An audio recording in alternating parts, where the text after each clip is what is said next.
Bismillahirrahmanirrahim. Assalamu alaikum, my dear brothers and sisters. And thank you so very much for being here on time, which I believe is one of the correct Islamic characteristics, to be on time.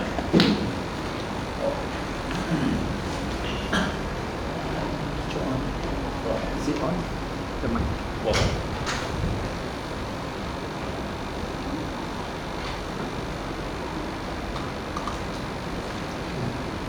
so I hope nobody missed that because I didn't have the microphone on. I was just thanking everybody who came on time, for being here on time. Last week we waited and then we decided to start a half hour later so that people could make it on time. But starting a half hour later just gives people another half hour to wait before they come late. So we will not reward those who come late, we will reward those who come on time, which is the way it should be. Today's talk is going to be on, as I announced last week, it will be on the creation of Allah's physical existence, the physical universe. And it will go all the way from the light at the beginning of the universe up into Adam, and through Adam to us.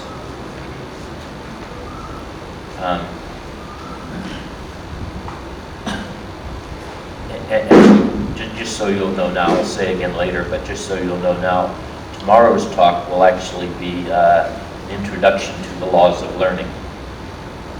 And what it will be my intention to do with this series of talks, these first talks that I am giving are at the most basic level. If I go out and give a talk, a one-time talk to a group, these talks you are hearing now are my first talk to the group. Many groups never get to hear a talk beyond that. So after these first 4 talks, then I will start again, not actually on all 4 of them, but probably on 2 or 3 of them at least. And each weekend, I will go deeper and deeper into the topics until we reach such a deep level that you will have a very hard time distinguishing between these talks and the knowledge of the Islamic scholars and the Sufis, except that my talk will remain on an objective and scientific level. But I'm going to take it very deep eventually. So right now, for people who haven't heard any of this, you have to go through a series of stages of learning. If you were to just hear the later stages, you would say, why in the world is this guy saying that? So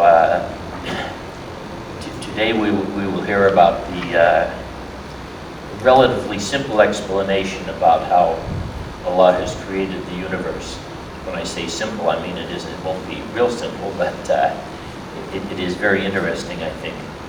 One of the reasons a understanding of how Allah has created the universe is very important to us is because we don't have so many difficulties with the scientific facts of the creation of the universe itself, the physical universe, but we have great difficulties with the creation of biological life, which has tended to be called evolution. And of all of the evils that have come from the beliefs of secular materialism, the concept of evolution has been the most harmful to the traditional beliefs, not only of Muslims, but of people of all religious faiths. It has been the greatest challenge to their faiths and has probably resulted in more change to wrong belief and away from belief in God to the belief in a godless world than any other aspect of secular materialism. So we want to totally destroy the concept of evolution. But interestingly, usually people want to destroy the concept of evolution just by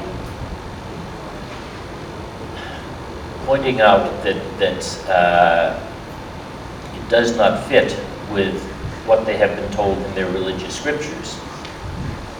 Of course, this is not very influential on non-believers, and it is becoming less and less influential influential on young people who are educated in educational systems that are promoting essentially a secular materialistic view of the creation of biological life, which includes evolution. Now, evolution was not a naive or stupid theory. When you looked at the data that was available, evolution was not a bad idea. And there are some truths to some aspects of evolution. But it is not the way that biological life was created. It is not a way that biological life went from simple one-celled forms to very complex mammalian forms. It was not the way that Adam was created. And it is important for us to have an alternative. Now, one of the problems is with the word evolution itself. If we were to ask a group of Muslims, do you believe in evolution? They will say no. But really, our theology, Allah has revealed to us the knowledge that evolution did take place, because evolution has two meanings. Evolution, in one meaning, simply means the progressive development through stages. We have no difficulty with that at all in Islam. Allah has told us that is the way He did things. What we have difficulty with is the other use of the word evolution, which has come to refer to the mechanism or the driving force that caused these progressive steps to take place.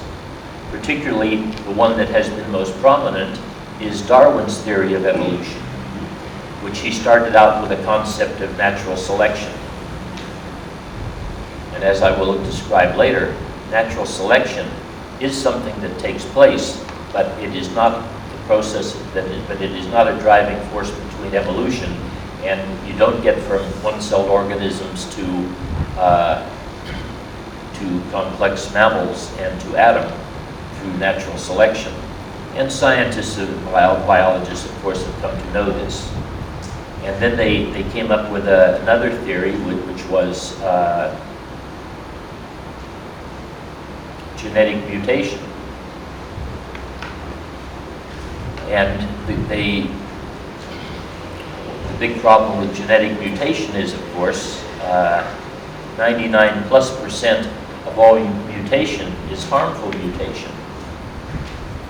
And so you do not, if you were trying to assert as a driving force a progressive development that has 99+% movement in a negative direction, it is a bit naive to do so. And biologists have recognized this also. There is not a currently held biological theory that does support the actual mechanism itself by which we could go from simple one-celled organisms to complex mammalian life to Adam. One just does not exist. So they still hold on. You can watch on Discovery Channel and they'll still be telling you things like even Darwin's natural selection or genetic mutation. But I mean, it is just generally accepted by the sort of foremost biologists in this field that those things do not work and another mechanism must be found. But until they get that other mechanism, they don't want to just give up the theory. There is an interesting theory that has been proposed after those other two have been disproven. I can just remember the name of it because it is not widely accepted at all. Oh yeah, it's the concept of of a morphogenetic field. And I forget the name of the man who proposed this. Penrose, I think is his name. His last name, Penrose. And he has said that throughout the universe, there is an underlying field which is like a template that leads matter to progress in a certain unfolding plan, which doesn't sound really too far from what Allah is doing. You see, I mean, as they moved away from their naive concepts of natural selection just being a process that is happening in this world and has no control by Allah, they finally get to actually serious evolutionary and biological scientists proposing a theory that sounds very much like what Allah could have done, in which I will be proposing something similar to this in what Allah has done. But because it is clear that it is so close to a religious theory of the progression of the development of the material universe, it has been greatly discredited. So it has some adherents, and they don't have another answer, but they don't like that one.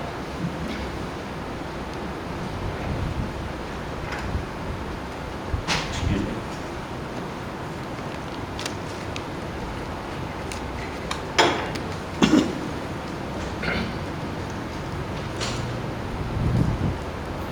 Now, since we're going to begin with the beginning of the universe, I just want to restate a little bit from last week's talk on the scientific proofs of the existence of God. That for thousands of years, there had been only two theories of how the universe began. One was, or how the universe came to be. One of the theories was the universe was always as it is now. The other theory was that God created the universe as it is now.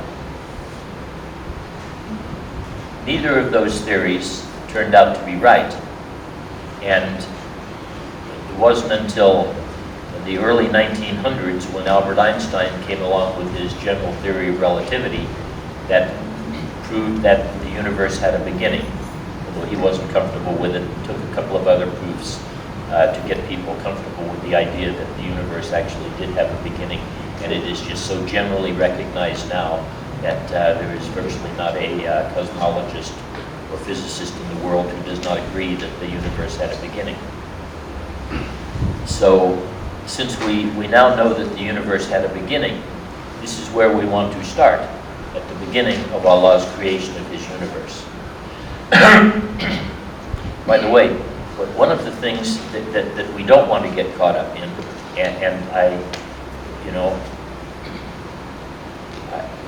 it is a delicate thing to say something negative about any of our Muslim brothers or sisters, particularly their work, or not particularly their work, but including their work.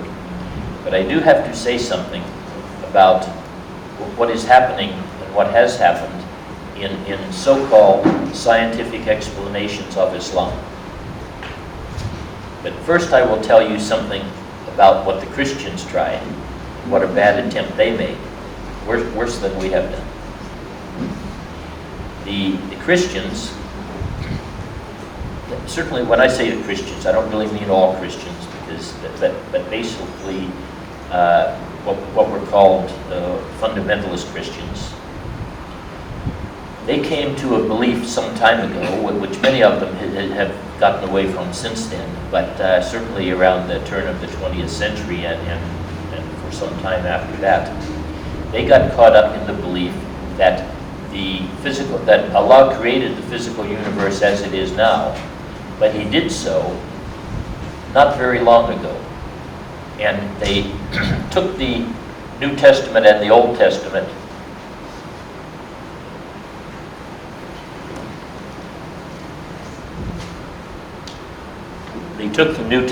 and the Old Testament and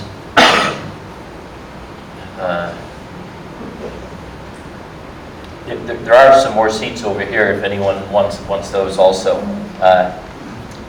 They took the New Testament and the Old Testament and they counted back by the ages of all the prophets and the kings and this.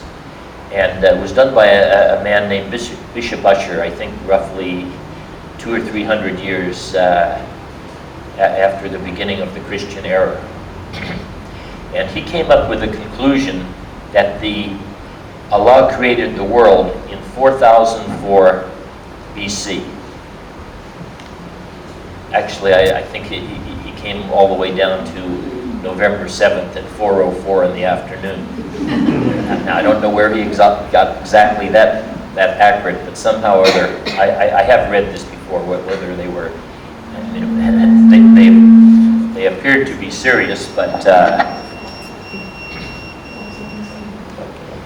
you never know. Anyway, the problem then was, people said, well, if the world is only 4,004, if the world is only about 6,000 years old, what about all of these fossils that show, that appear to be hundreds of millions of years old? Because obviously we don't have any dinosaurs around now, and we don't have any evidence of dinosaurs being around 6,000 years ago, because there were people around then with historical records, and nobody was writing about dinosaurs. So there were probably no dinosaurs around. So the answer they came up with was that when Allah created the world as it is now, He created the world with the dinosaur bones in the ground. And He did so to test our faith, knowing that we would eventually find them and say, how can the world only be 6,000 years old if we have bones that are hundreds of millions of years old? Now, you can imagine how attractive this idea was to non-believing scientists. It was about as, it was laughable. So, what we are doing today is certainly not nearly that bad, but it is not in the range of what is going to have an effect on non-believers, and particularly non-believing scientists.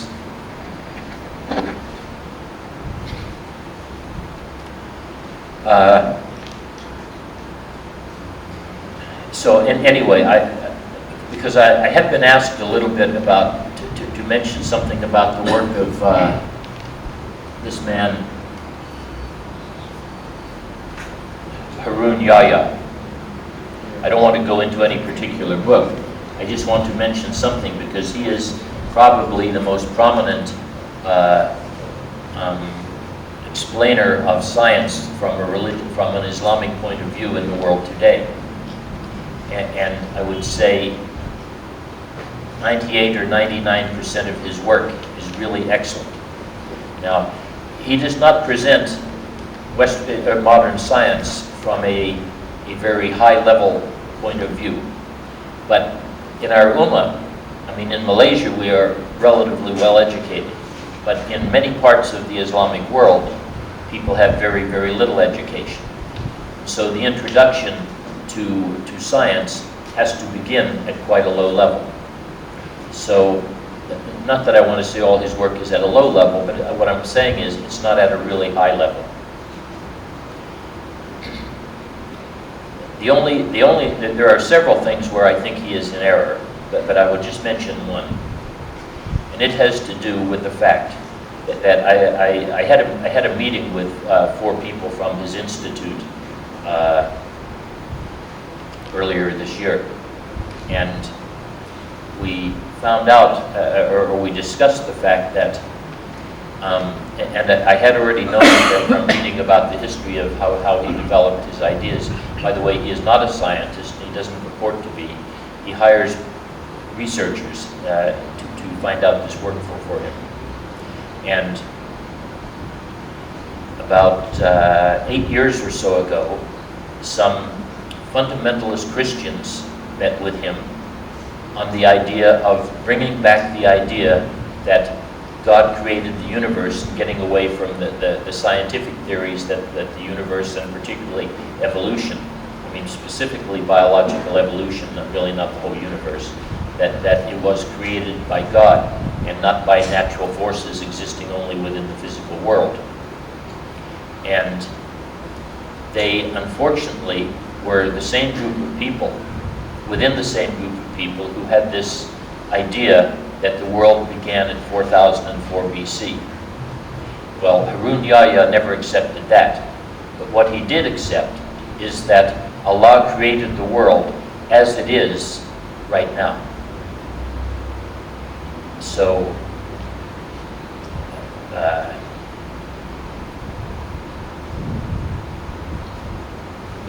maybe that's not exact, maybe that's an overstatement. Maybe he didn't accept that Allah created the world exactly as it is right now, but that every stage, Allah, at a minimum, he accepted that at every stage, Allah made a separate creation. Which you'll see why this is important later.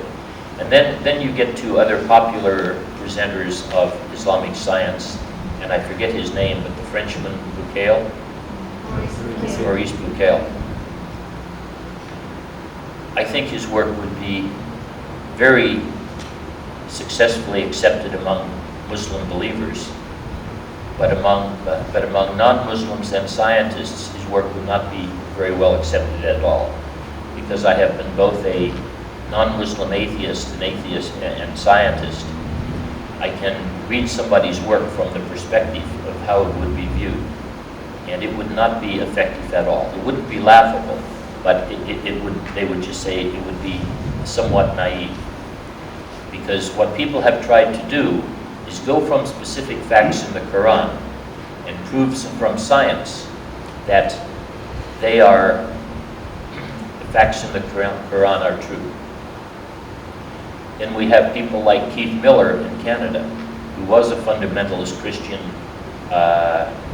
evangelist or missionary, and he converted to Islam partly on the basis of the fact that he found out when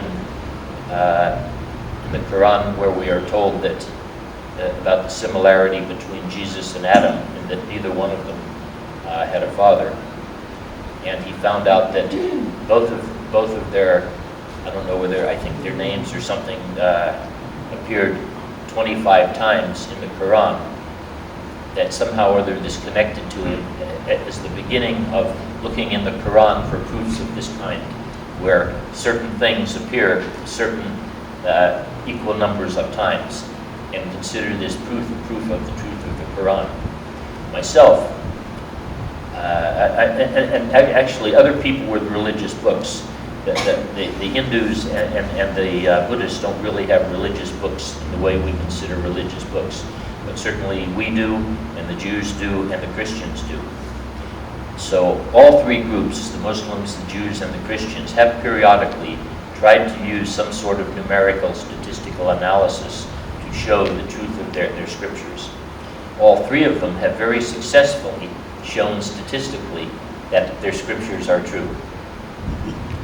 But what statisticians who are not believers have proven is that you can prove if you take any body of knowledge, any body of knowledge written in words, that is, as long as the scriptures are, you can find almost unlimited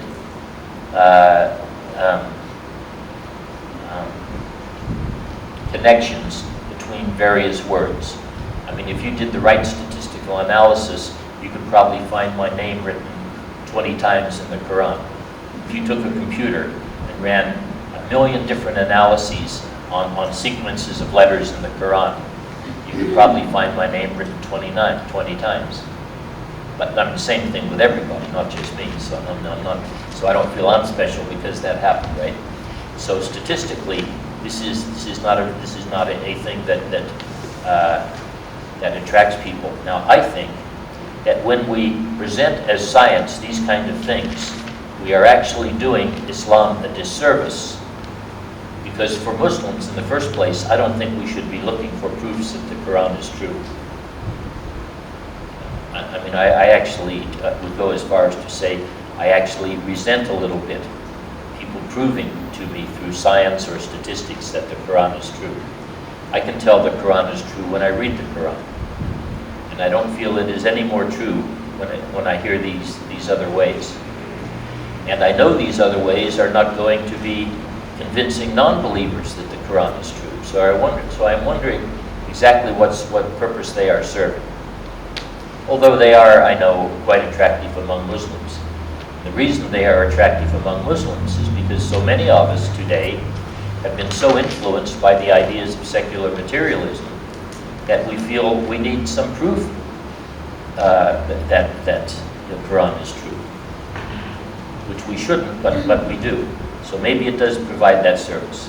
Anyway, I had been asked to say this because somebody had said to me, what is the difference between what I am doing and what these other people are doing? I am taking a very different approach, I think you might notice. I am going from what is accepted Islamic science, and I don't go specifically to aspects of the Quran other than in a very rare case, such as Allah mentioning that He was expanding the universe with His power. That what I do is I show the relationship between accepted modern science and what are generally the beliefs of our Islamic theology and our Islamic metaphysics. And I show how there is no separation between them. And I think this is a much more effective way to go, because now with the Western scientists, they can't attack my science because every bit of science I use is their science. And they have already accepted their science. So all I am doing is pointing out that the necessary logical conclusions of their science are exactly what our Islamic theology and metaphysics are already saying and have said for a very long time. Gary Miller. Oh, Gary Miller, not Keith Miller, okay.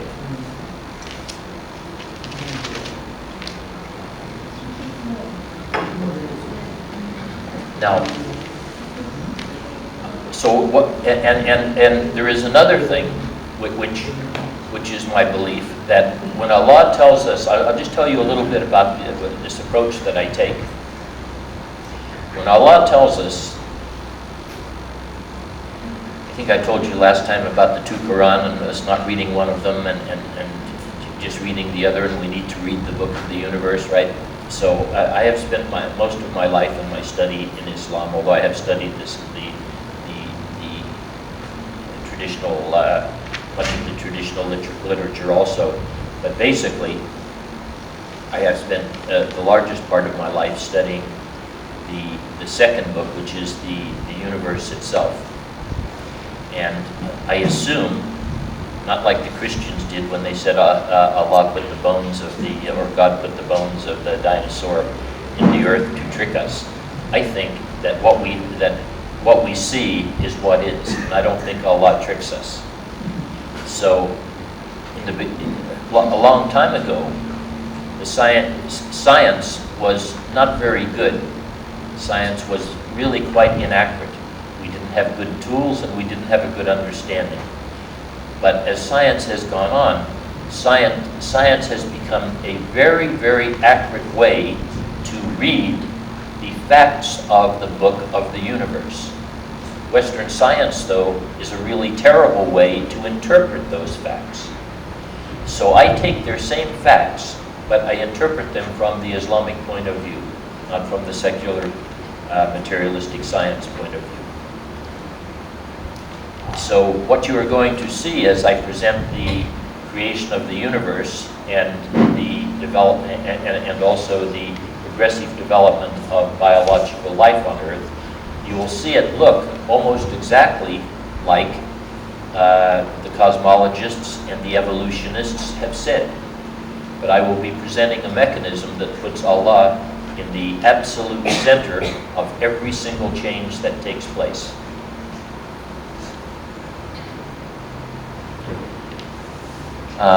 So I think we will just start with the beginning of the universe.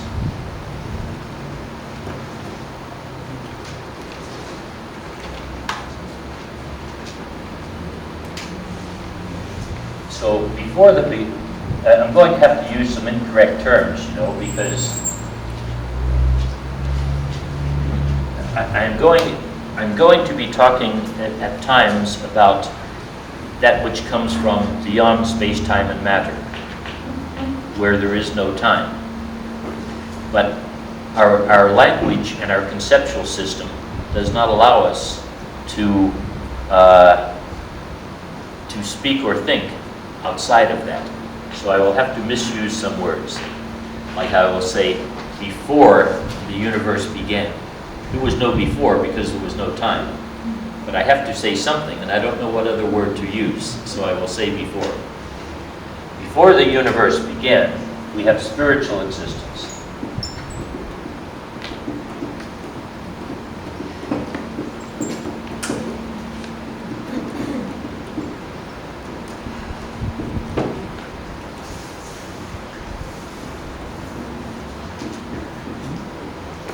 And Allah.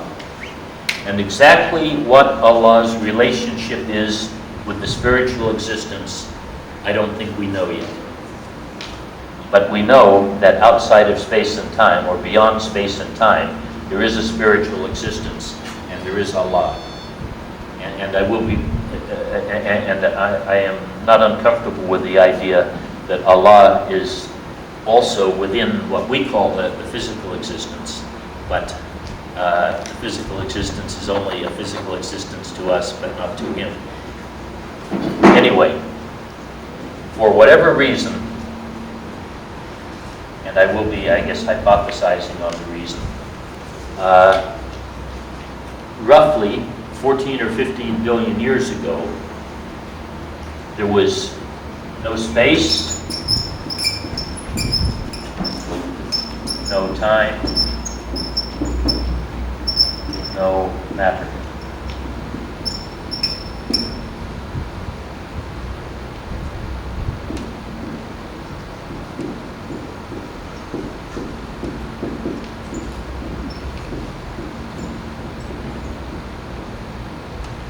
So there was nothing then. And then Allah chooses to create a singularity.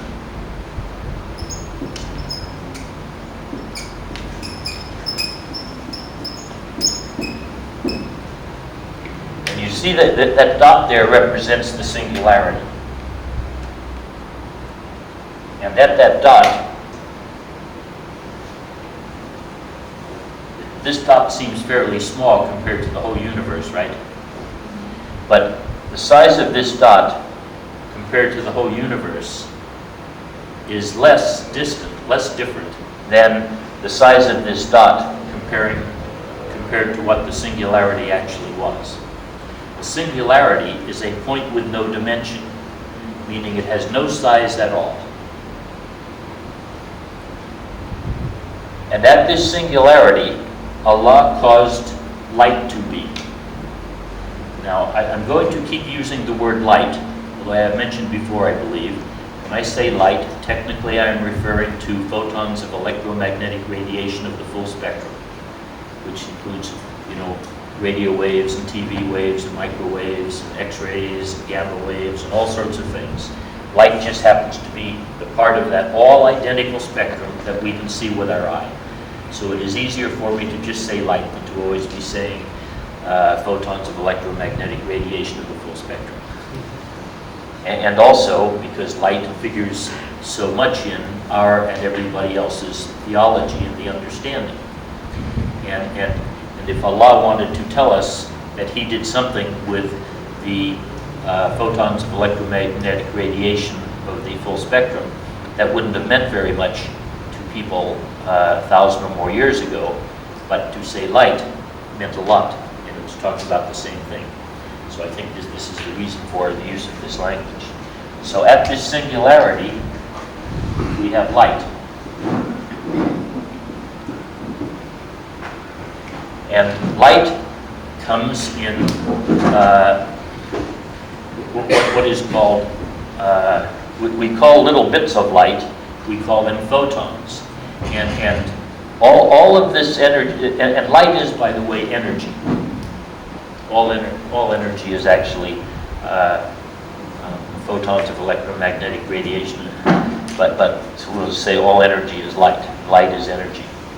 And light has the quality, what Allah did with this light, it comes in little bundles of energy. It's not a continuous thing.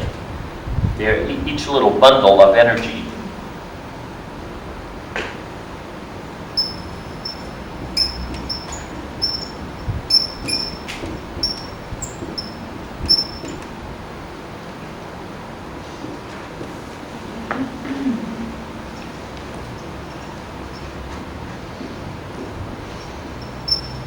later when we get it deeper into this in the later lectures, I'll be talking about the quantum nature of the universe in quantum theory.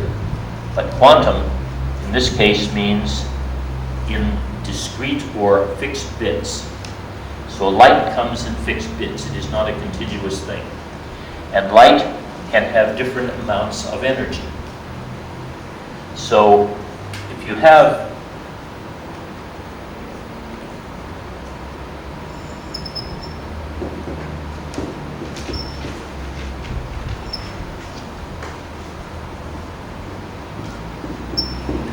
two bits of light, or photons, bump into each other,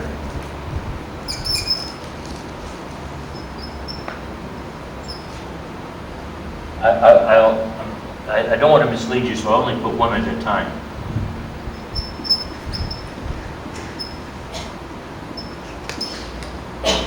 When two bits of light bump into each other, they form what appear to us to be particles of matter. Now, the two, they might create an electron plus X plus Y, plus a couple of other other particles. Basically, they will all be producing the three main ones for us.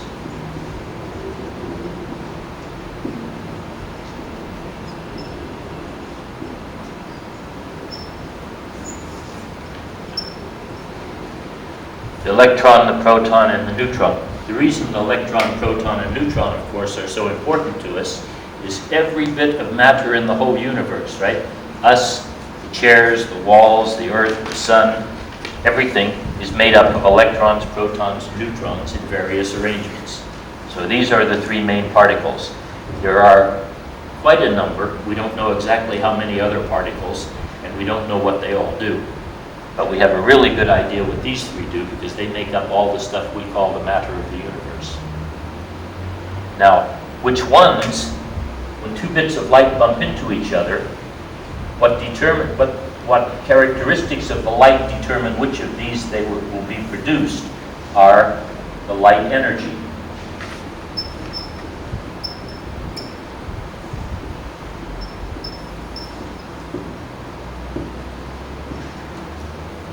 So two bits of light of certain energy bump into each other. If the energy is at a low level, it will be an electron. If it is at a higher level, it will be a proton. If it is at the highest level, it will be a neutron. But not only is it the energy that determines this, photons don't always bump into each other just like that.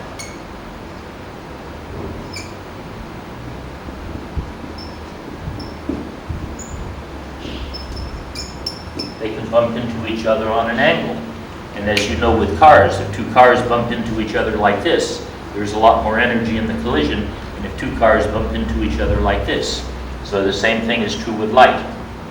So there are two factors that determine whether whether when Allah is creating these particles, these what we call material particles, electrons, protons, and neutrons, when Allah is creating them, there are two factors that enter into it. What their energy level is and what angle they collide at. That is going to determine which of these particles come into existence.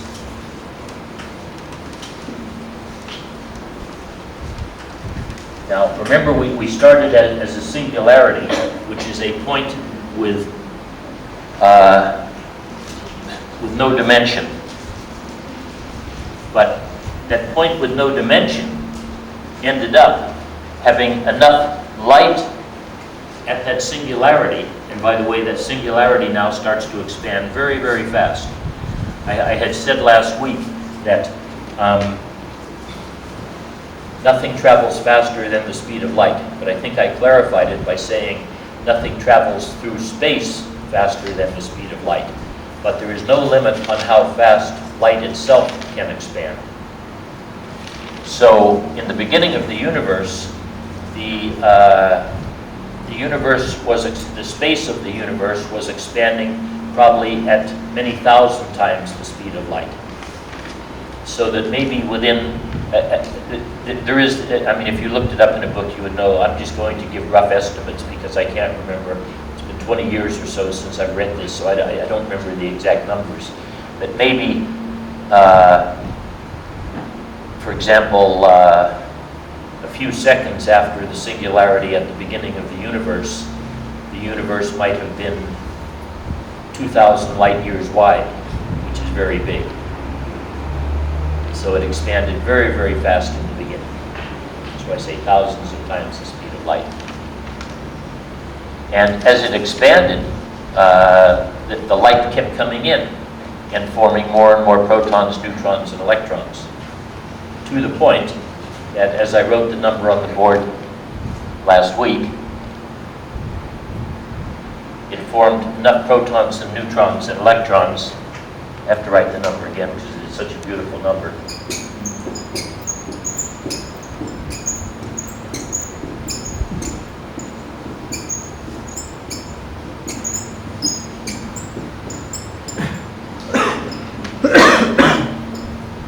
In the universe that we can see, there are 10,000 billion stars.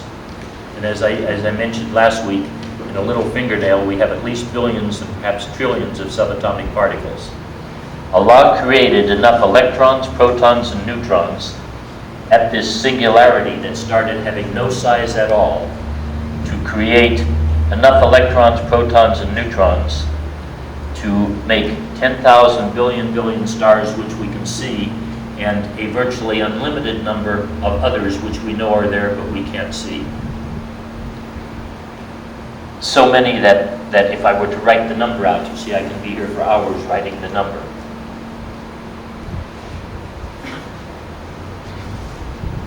Now, this is where an important aspect of this whole process comes to be,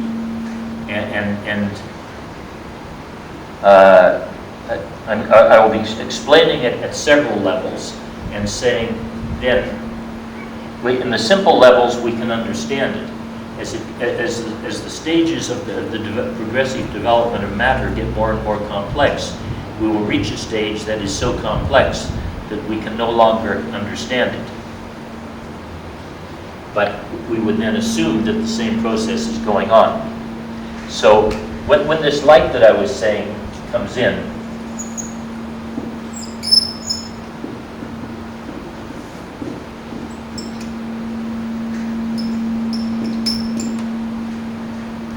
they will produce. Let's forget about the other particles.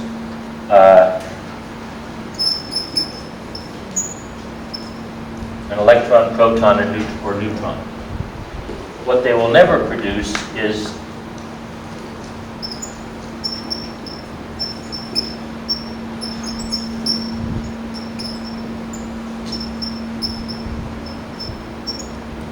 they'll never produce an electron and a half, or a proton and 2/3, or a neutron and 3/4.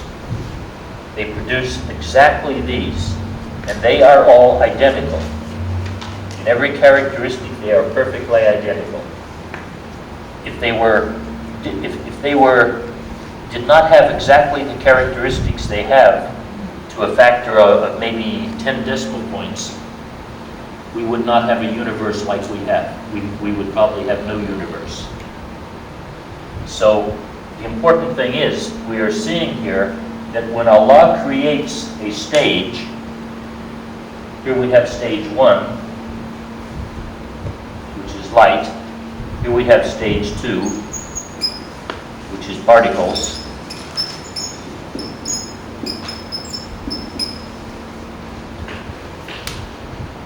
He creates them in definite groupings, or in quanta, certain discrete bits. So he doesn't make just a whole range of particles, because he doesn't make like an electron and a million things between an electron and a proton, and a million things between a proton and a neutron. He makes them exactly as he wants them to be.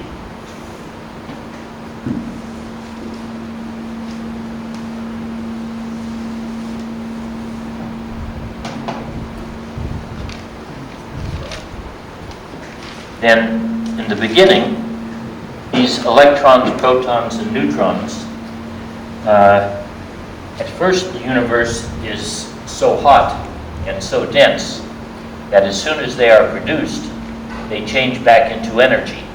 And this is where Einstein's most famous formula, energy equals mass times the speed of light squared, comes from. So they are constantly transferring back and forth between matter and energy while the universe is so hot and dense in the beginning. But what we will see over and over Allah does is He uses the stuff that He has created to alter the environment, because the characteristics of space-time and matter actually come from the particles themselves.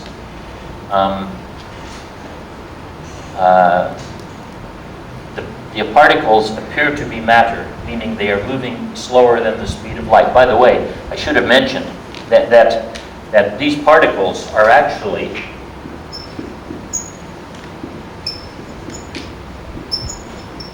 they are light slowed down. They are actually still light, but they are light that is slow. When light is going at its absolute speed, it exhibits none of the characteristics, no space, no time, and no matter, and so it doesn't exist in the physical universe. When they collide with each other, they fall out of this absolute state into a relative state, and they are traveling at still high speeds, but at speeds which are not the speed of light. If we were to take, say, for instance, a hydrogen atom, which is the most simple one,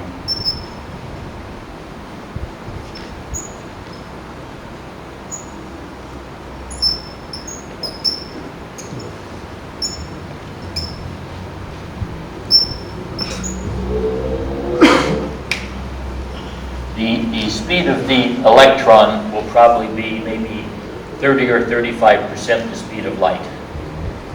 And the speed of the proton will probably be up around 90% the speed of light. So while they are going very fast, they are still not at the speed where they do not show the characteristics of matter. So they show, in other words, they are occupying the volume of space. If you're going slower than the speed of light, you occupy a volume of space. This is why we call them bits of matter. And as far as time is concerned, they are in movement, and time is the that matter has to be in movement to exist. And time is a measure of movement over distance. So the fact that they are moving means that and that there is distance means there has to be space. So they occupy volume of space. They have to move in that volume of space, and that movement is what creates time. So the existence of particles, when the light becomes particles, it slows down from absolute characteristics to exhibiting relative characteristics. Those relative characteristics include space, time, and matter, where light in the absolute sense had no space, no time, and no matter. I hope that this isn't too hard for anybody.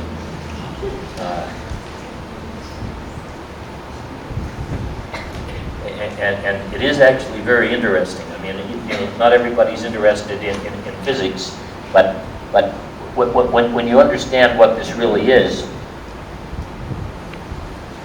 which what we are doing is getting here a very intimate look at the way Allah brought His creation to be. So it isn't just boring physics. It's very, very exciting information about the actual work, the way that Allah worked in bringing His physical creation into being from nothing to where it is today. And this allows us a more intimate knowledge of Him. This is what He told us to do and find out from reading the second Quran, the his physical creation, to better know him and his creation.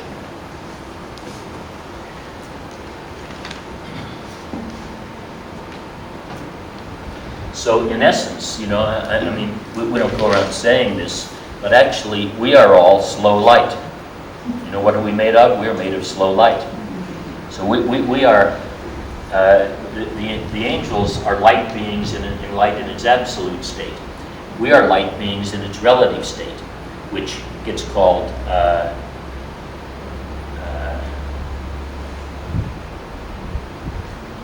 do they call it mud or what? Or earth? Or clay, that's right, clay, yeah. Which is, it's okay to call it whatever you like. Clay is fine. So, as the universe is expanding, of course, when there is a certain amount of heat and density and something expands, it becomes less dense and less hot. And so eventually, these particles themselves, because of what they are doing, given the nature that they have now, it is creating a universe that is getting bigger and getting cooler. I say they are creating it, but Allah is directing them to do it. And we have to remember right from the beginning, every one of these electrons, protons, and neutrons, say we have just an electron here, it is actually receiving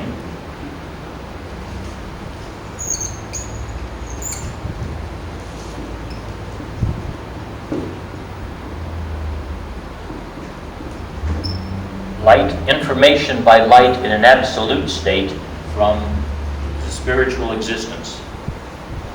Not only once in a while, we don't know how often, but thousands or perhaps millions of times per second. So every subatomic particle in the whole universe of the 10,000 billion stars plus is all receiving information from Allah through light from outside of space and time to inside of space and time, through light in its absolute state to light in its relative state. So this is why I say that Allah is directing this process of the expansion, the cooling, and the lessening of the density of the universe, until we get to the point where protons and electrons start to join together.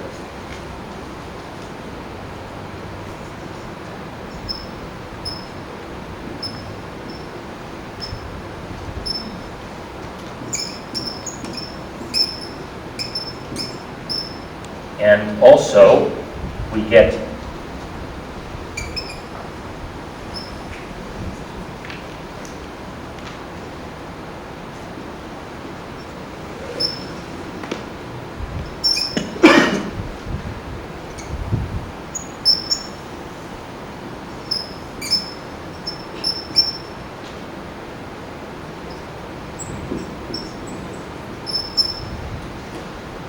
two gases forming, hydrogen and helium.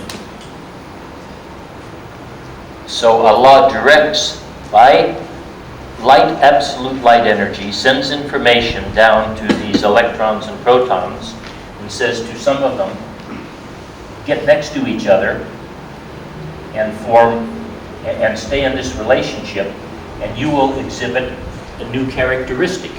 And that characteristic is you will act as a hydrogen gas rather than you will act as an electron and a proton separate. And he says to two protons and two electrons, get together in this relationship, and you will, in that relationship, you will exhibit the characteristics of helium instead of the characteristics of electrons and protons. Now, once again, important to notice, Allah is not going to create a particle, or does not create a particle between a hydrogen and helium. You are never going to get a hydrogen and a half, or a hydrogen and 3/4, or a helium and 2/3. Allah is going to create what we have left on this earth, 93 different elements, or 93 different atoms. So first of all, we start with the light, which goes to the particles, which goes to the atoms.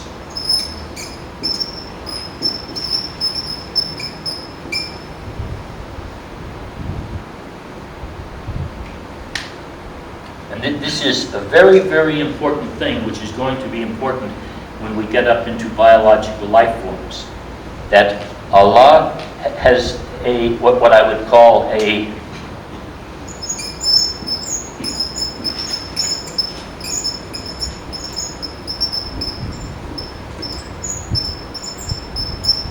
that Allah has a grand cosmic plan, and He directs the matter of the universe to unfold according to a very specific plan.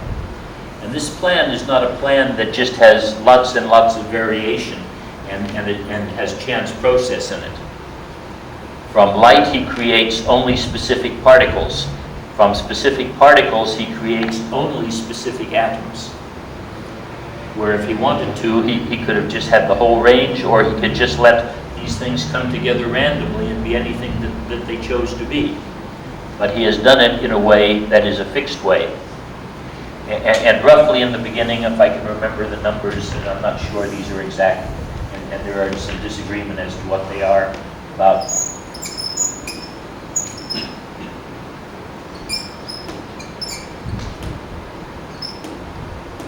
75% hydrogen and 25% helium.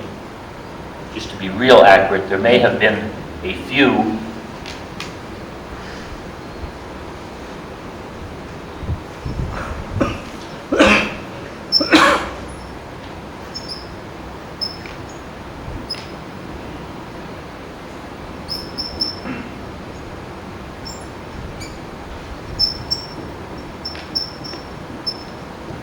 we are not sure about this. The third most complex atom is lithium.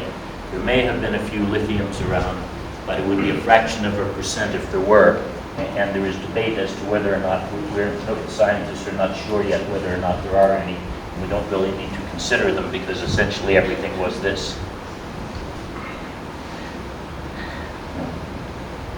Is the whole thing clear to everybody so far, what Allah has done? So now He has got up to the point where we started with no space, no time, and no matter. Allah created a singularity, a point with no dimension.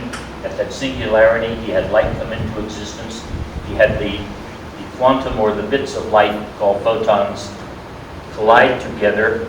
And when they collide together, they slow down from their absolute speed and absolute qualities. And when they become slower, they exhibit qualities of space, time, and matter instead of no space, time, and matter. So they are slow light, and when light is slowed down, it exhibits those qualities which it does not show, which they do not show at their absolute sense. That light creates a number of very specific particles. The three most important ones to us are the electron, the proton, and the neutron. And then because of their nature, they must expand. They expand space, and so therefore it cools and the density decreases until the point that Allah can send messages by absolute light to these individual particles, telling them to join together, one electron and one proton, which will now show different characteristics than they show when they are alone, called hydrogen, or two protons and two electrons must get together and show the characteristics of the gas helium, which is different than the protons and neutrons do alone. Now in science, you will hear that the reason that the electron joins with the proton when the universe cools sufficiently, it will be called the electromagnetic force.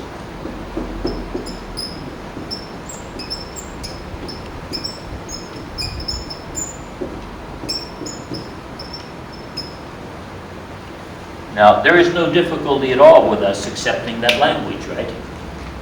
As long as we know what it means when you read in a science book or hear in a science class what the electromagnetic force is. Allah is perfect. Allah acts perfectly. So we see every time the conditions become available for an electron and a proton join together to become a hydrogen, they do, and the electron stays at exactly the right position in relationship to the proton and to exhibit the characteristics of hydrogen. And because this is such a regular and absolutely right ongoing process, scientists who did not believe that God directed things say, well, there was a force or a law that made this happen. So they named it the electromagnetic force. They say, well, because this has a positive charge and this has a negative charge, they attract, and they are held in exactly that relationship by the electromagnetic force. All they are really doing with the electromagnetic force, with the term electromagnetic force, is putting a name on the process that Allah has made happen. So, I don't think Allah cares what name we put on the mechanisms that He uses to make things happen. The name is relatively unimportant. What is important is that we know that Allah is doing this. But what is important is that in our educational systems and in the home and early in the schools, that the teachers teach that this is what is happening. That and this is really what the Islamization of knowledge is supposed to be about. Islamization of knowledge is to explain the actual things that we see in terms of Allah and His workings. So, and we need to tell the children that you are very likely to end up in schools where you will be hearing this process that Allah had made happen. You will be hearing it just called the electromagnetic force. And they are not going to be telling you that Allah did it. So it is very important that you have constant remembrance of Allah. So when you hear somebody say electromagnetic force, you say, the mechanism by which Allah holds the electrons to the protons or to the nucleus of the atom. This is very, very critical in our understanding of the nature of the universe. We never want to let Allah out of our mind. If we just take it as the electromagnetic force doing it, we have lost Allah's place in it, and we never want to lose Allah's place in this. And later in some of the deeper talks, you will see how contemplation and remembrance of Allah, even for the Sufis, includes this kind of thing. Sometimes we think Sufis just sit there and repeat dua and things like this. No, they actually sometimes sit there and contemplate these matters so deeply that science hasn't even got to the point where the deepness of their contemplation has taken them yet.